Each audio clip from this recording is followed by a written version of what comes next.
Mr. President, dear brothers, I am happy to welcome you to Côte d'Ivoire, to Abidjan, on the occasion of the working and friendly visit you are making to our country.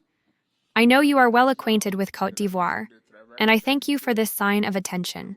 I wish you, as well as the delegation accompanying you and the First Lady of Guinea, a warm welcome to Ivorian soil. I would like to reiterate my gratitude for the participation of the Guinean Prime Minister in the Africa CEO Forum, held on June 12th and 13th in Abidjan, as well as for the large Guinean delegation mobilized for the FMUA 2025 event with our Youth and Magic system. Côte d'Ivoire and Guinea are brotherly and friendly nations, and I am delighted with the long-standing relations of cooperation and friendship that have existed between our two countries for many years. As part of these excellent relations, our country hosts a large Guinean community, as you witnessed this morning, who live in perfect harmony with their Ivorian brothers and sisters. The same is true for many Ivorians residing in Guinea.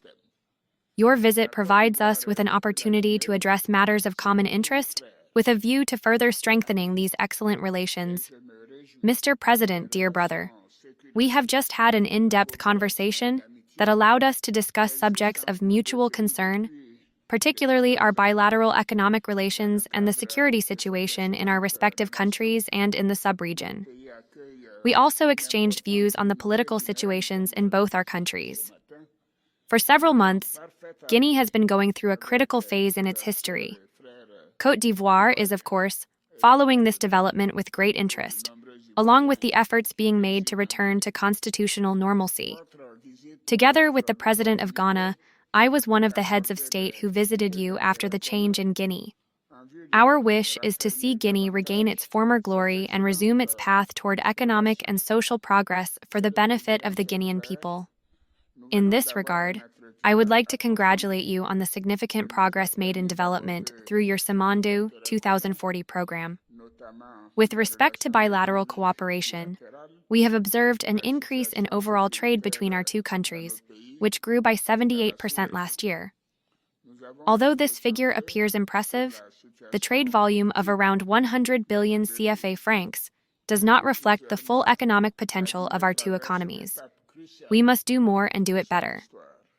We have decided to further strengthen our economic cooperation, particularly in the fields of mining, energy, transportation, and road infrastructure, such as the paving of the Lola Road to the Ivorian border, the construction of the San Pedro-Monamaba-Conakry Railway, among others.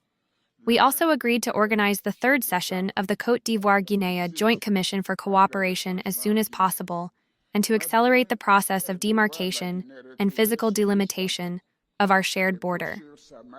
Mr. President, I would now like to address the situation in our sub-region. We also discussed this concerning situation, particularly the security, political, and humanitarian challenges in the Sahel countries, and the threat they pose to coastal nations.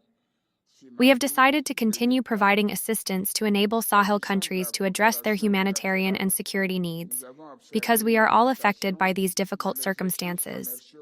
Finally, regarding the Mano River Union, of which both our countries are members, we emphasize the importance of resuming ministerial meetings to prepare a summit in the coming months on economic integration, as well as security and environmental oversight. I believe that if the concerned countries manage to develop trade and exchanges among themselves, it would form a useful core of regional integration. Mr. President, to conclude, I would like to reiterate my appreciation for the quality of our discussions. I express my best wishes for the success of the ongoing process in Guinea and reaffirm Côte d'Ivoire's willingness to work towards strengthening the historical ties of friendship, fraternity, and cooperation between our two countries. I also remain available for any advice you may wish for us to offer. I sincerely hope for calm in Guinea, to allow for peaceful elections, just as we intend to do here in Côte d'Ivoire. Thank you, Mr. President. I am confident that these elections will be beneficial to both the Guinean and Ivorian peoples. Have a pleasant stay in Côte d'Ivoire, Mr. President. Thank you very much.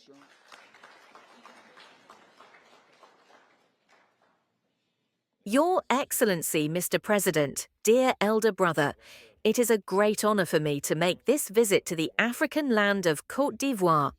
a symbol of strength, resilience, and beauty. A land that, under your leadership, Mr. President, has become a model of progress, stability, and vision for our continent. I sincerely thank you for the invitation you extended to me and for the warm welcome that was given to both my delegation and myself. Mr. President, this is a testament to the esteem you hold for the Republic of Guinea and for me personally. On this joyful occasion, allow me to convey the fraternal greetings of the Guinean people. I am here not only as President of the Republic of Guinea, but as a brother, a friend, and a son of Africa. Mr. President, in today's geopolitical context, both regional and global, I want to express my deep admiration for your exceptional journey as the leader of Côte d'Ivoire. Your leadership, marked by wisdom and vision, has transformed your country and inspired many other nations across the African continent. Since our first meeting in Conakry, Mr. President, I was touched by your humility and the respect you have shown toward the people of Guinea. From the beginning, you chose the path of understanding over that of judgment.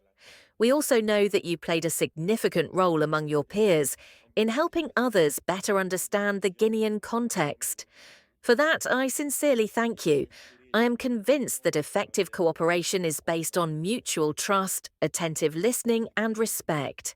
With this in mind, I want to assure you of my sincere will to work closely with you and to learn, with humility and gratitude, from your invaluable experience.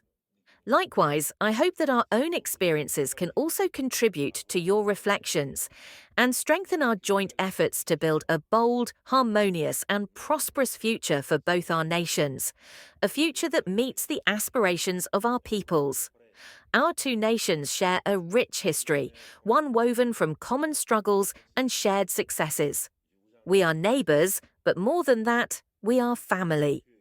By coming to Abidjan, I want to express my conviction that the time has come to take this relationship to a higher level, as you said earlier, Mr. President, by cultivating a true friendship and further strengthening our fraternity.